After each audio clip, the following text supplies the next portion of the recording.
She has come back.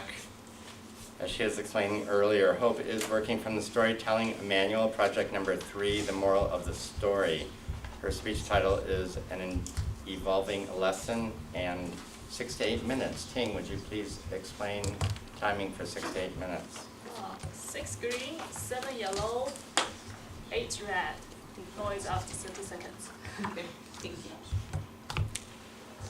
Instead of telling a moral story that has already been told, instead of using her own experiences to share a lesson learned, Hope asked her friend Anthony, someone we don't know, to write a moral story for her, which he did in 30 minutes. Please welcome competent communicator, competent leader, Century City Toastmasters President Hope Pavlich, sharing Anthony's story, an evolving lesson that she will give for the second time, and this time will complete.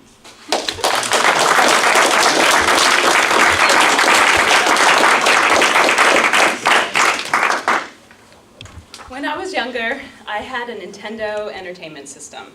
That's how my dad and I bonded. We had exactly one cartridge, a Mario Brothers Duck Hunt Dual Combo Pack. And that's not all.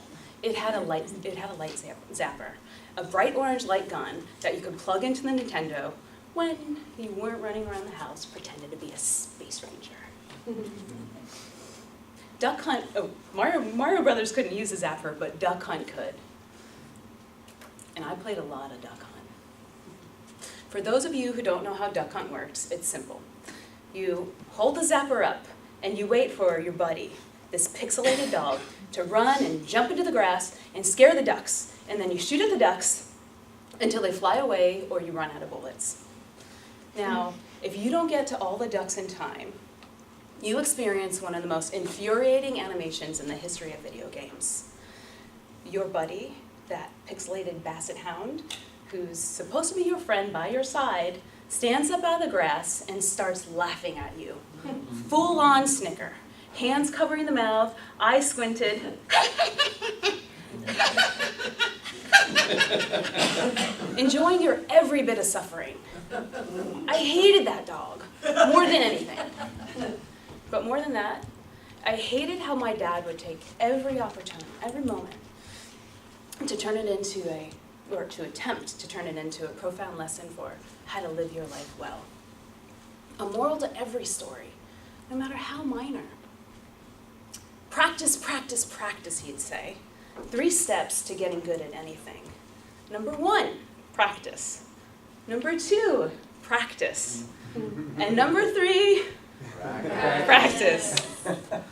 And every time that dog laughed at me, every time I went to my dad for some kind of relief or solace or sympathy, he'd say the same thing. Practice, practice, practice.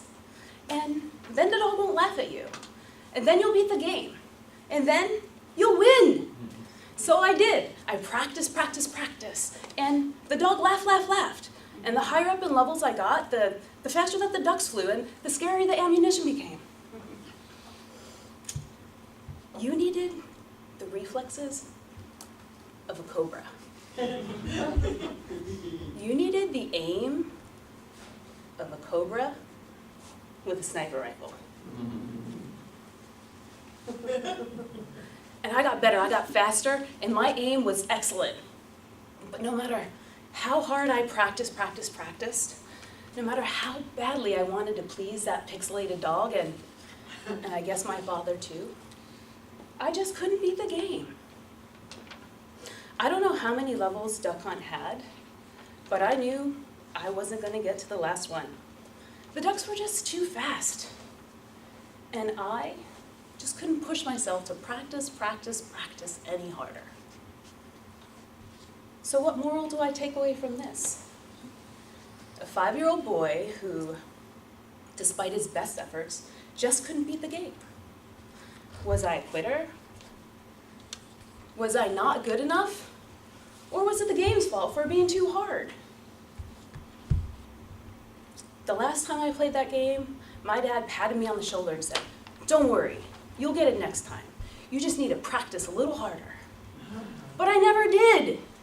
And to this day, I have still never beaten Duck Hunt. And I had anxiety about that for many years. I disappointed my dad. I didn't practice hard enough. I wasn't good enough. It was all my fault. And then, one day in my 20s, I was putting off writing essays, reading Wikipedia articles about games that I played as a kid. And you know what I learned about Duck Hunt? Some of you do because you were here last week. But for those of you who didn't, do you know what I learned about the game that contributed to my adolescent deficit of self-worth? There's no ending in Duck Hunt. There's no victory screen. There's no rewarding climax. The game goes on forever. And not only that, the Wikipedia article says that the higher up in levels you go, the faster that the ducks fly, and it's effectively impossible for the human eye to track and shoot the ducks. So a new moral emerged to this story. No matter how hard you practice, the dog will always laugh at you. You will always fail. There's no ending, no deliverance, just the struggle, the failure, and the cold, sneering laughter of an 8-bit basset hound. My dad was wrong. All that time, sitting in front of the TV, failing, my dad telling me to practice, it was a waste.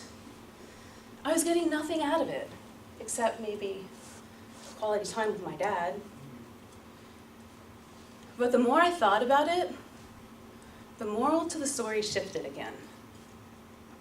Maybe I wasn't supposed to beat the game. Maybe the point of Duck Hunt wasn't to defeat the laughing dog. So what if I never ever win? So what if the only reward for practicing is the constant laughter of an absent, omnipresent dog? If the struggle is all that there is, isn't there some dignity in the struggle? Just wondering. I haven't talked to my dad in many years, and I only have so few happy memories of him. But if it wasn't for that laughing dog and my dad's consistent and consistently wrong that practice makes perfect, I'd have even fewer memories of him. The dog always laughed. I always failed. But hey, at least I bagged a few ducks in the process. Mr. Toastmaster.